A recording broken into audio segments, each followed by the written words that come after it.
Welcome to Divine Couples. Your host, Naomi Slater, will awaken your passion, deepen your intimacy, and invite healing into your relationships, working towards accessing higher levels of consciousness in all areas of your life. Come with us on this journey to explore and experience your fullest potential.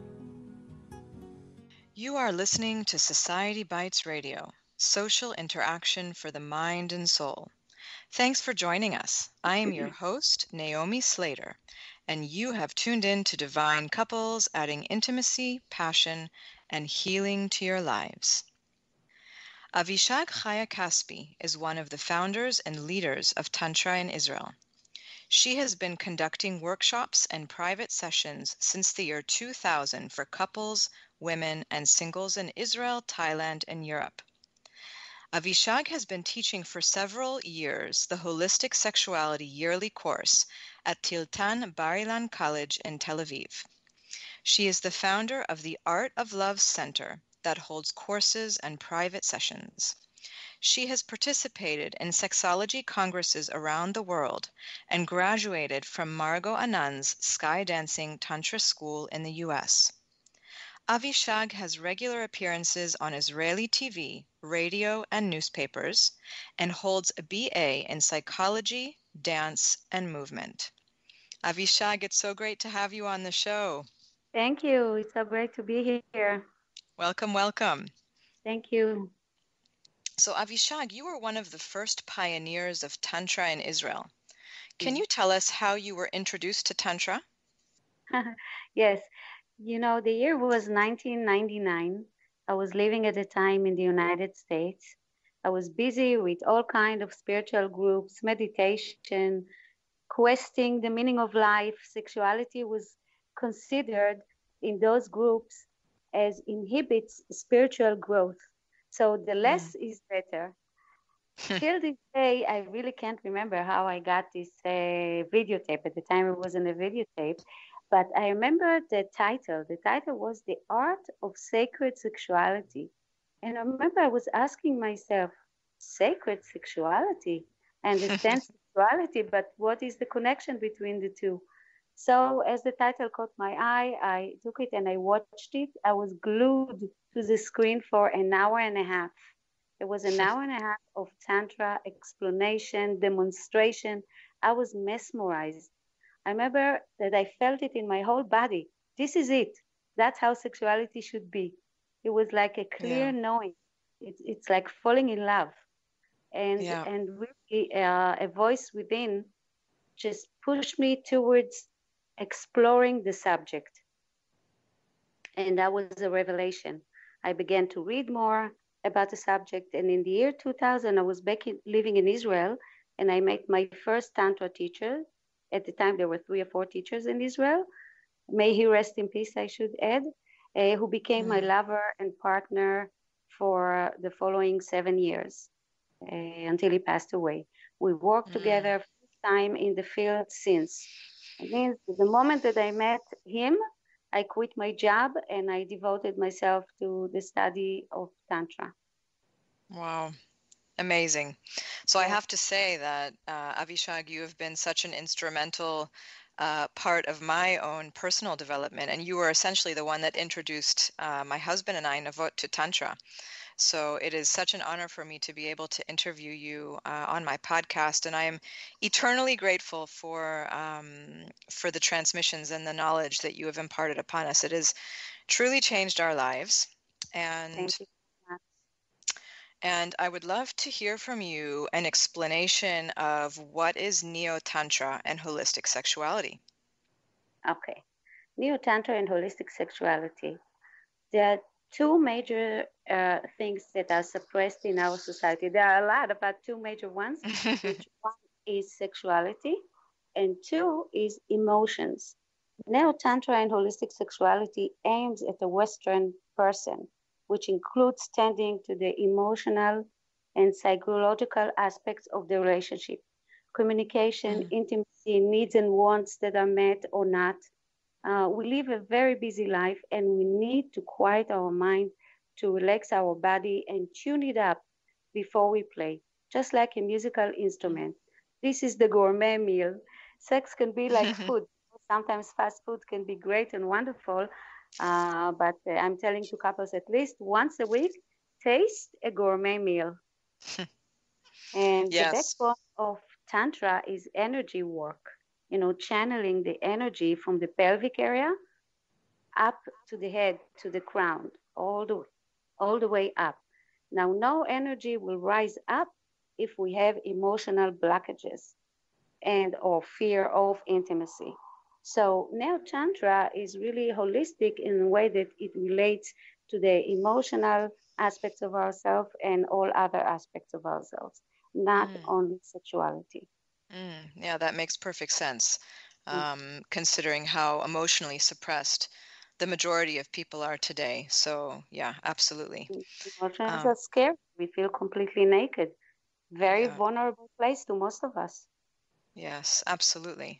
I can say that for myself also. I had to do a lot of emotional work in order to really fully open up myself to deep tantric work. So, So did I. I, So did yeah, I in my way when yeah, I became. yeah, very important. So maybe you can speak to what is so sacred about sexuality. Okay. As far as Tantra goes, the sexual experience is a mystical spiritual experience because it's the only way where we can understand experientially what it is to be one. All the spiritual paths talk about unity. I think that one of the meaning of the words of yoga is unity, right? Mm-hmm. And the Correct. only place we can understand, not mentally or conceptually understanding, but experientially understand what it is to be one when we have the gourmet meal, when we know that we develop and we learn the skills of the art of lovemaking, then we realize they want us through this sexuality experience. So it's like we are a spiritual being having a physical experience. You can say that too. That's beautiful. Yes, it is. Yeah. So how did Tantra change your life? Well, Tantra speaks about the art of love and the art of living as well. My life completely transformed in 2000. I quit my job and I joined Oren, my former partner. Mm-hmm. Full time, I completely devoted myself to that. Um, I fell in love with my life. I created a life that Mm, expressed the passion on a daily basis. I love my work. I love working with people, with couples, with singles. I love to share all the blessings that I have received with others. And I'm grateful to all my students who are my ultimate teachers as we turn to be, you know. yes. Yes, absolutely. Yeah. We cannot teach without having people to teach, without having students. Right. A And teacher that doesn't know how to be a student cannot teach. yes, so true. So it's really a major transformation in my life. Yes, and mine too. So maybe you can talk a bit about how Kundalini energy is activated through a tantric practice, because people talk about this Kundalini energy all of the time. It's kind of become this, new age phrase. But Yes. I think that a lot of people don't really understand what it is and how to activate it. So if you could speak to that, that would be great. Yes. The Kundalini energy, Kundalini sounds like Italian pastas, like fettuccine, right? But it's sexual energy, what Freud called libido in his psychosexual theory, right? It's the life energy. It sits in the tailbone area, and when we're practicing energy work with the chakras, the energy begins to rise. And what we feel is that like the whole body is vibrating as the energy rises up. The initial exercise can be by imagining ball of light, from our perineum or pelvic area. And every time we breathe, we bring it up and up. This is like a training wheel when you learn how to ride a bicycle. You need those Mm-hmm. balls of light to imagine them, but afterwards you don't need them because you feel the energy coming up. Mm-hmm. So this is the Kundalini energy that rises up from the bottom up. And how do you combine raising the Kundalini energy and, tantric lovemaking? Well, this is the initial or basic energy that we have, the Kundalini energy. And when we make love, sometimes, orgasm can be like a sneeze. It can be a small sneeze, or it can be a sneeze like your whole body sneezes, right? Full body So, sneeze. yeah, exactly. So some people, feel, let's say, this sexual energy is right, it stays in the pelvic area. It doesn't go up. We talk about bodily orgasm, where you become the master of your energy. And by the way, Hmm. orgasm is an energetic event. So if you play with the Kundalini, you raise your ability to expand your orgasmic experience. And for men is really important, because the man's body is built for, you ejaculate fast, the woman gets pregnant. This is evolution. It's Yeah. it's a victory of the evolution.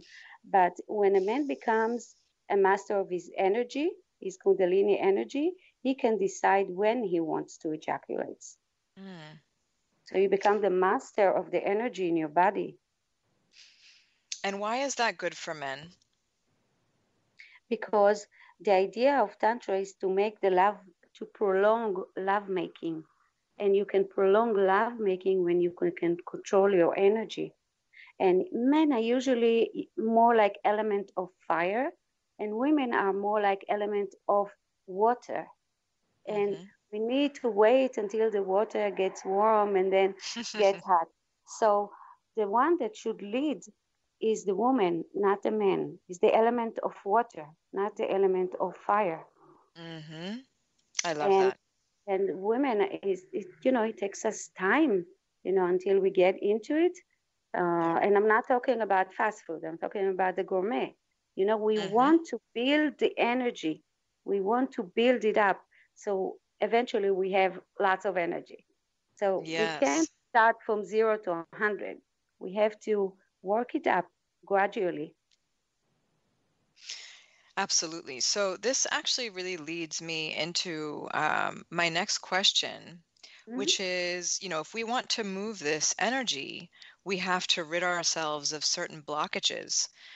Why do you think people are so blocked in their sexual chakras? Well, conditioning, lack of, we don't develop the skill of lovemaking, lack of emotional expression. Our parents had parents too. That sums it up. Okay. Mm, Most of us, when we touch ourselves as youngsters, it was in the dark, hoping no one will catch us, as if we're doing something bad. This is also an inheritance, quote unquote. When our parents are uncomfortable talking about sex, we sense it. Shame, guilt, abuse are also associated with that. We don't have proper sexual education. Most of people don't feel comfortable talking about their sexuality. There is an uneasiness about it. Both mm, sexuality and emotions are suppressed, as we said, in our society. As yeah. expressing how we feel can be a very vulnerable place for many. As I said before, energy, the sexual energy, the Kundalini energy, would not be able to rise up if we have emotional blockages. Yeah.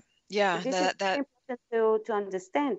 Therefore, if let's say someone wants to be tantric, okay, or to learn tantra, they have to do together with that emotional work to release emotional blockages, to yeah. agree to be vulnerable. You know, many times when we don't express our emotions because we think maybe they don't like what we're saying, maybe they don't love us anymore if I express, maybe I will hurt them, maybe, and so there's so Mm, many conditioning about our emotions. Let's say when we were kids, when we cried, why are you crying, stop crying, as if we're mm, doing something wrong. yeah. Yeah, Yeah. it's interesting that you also touched on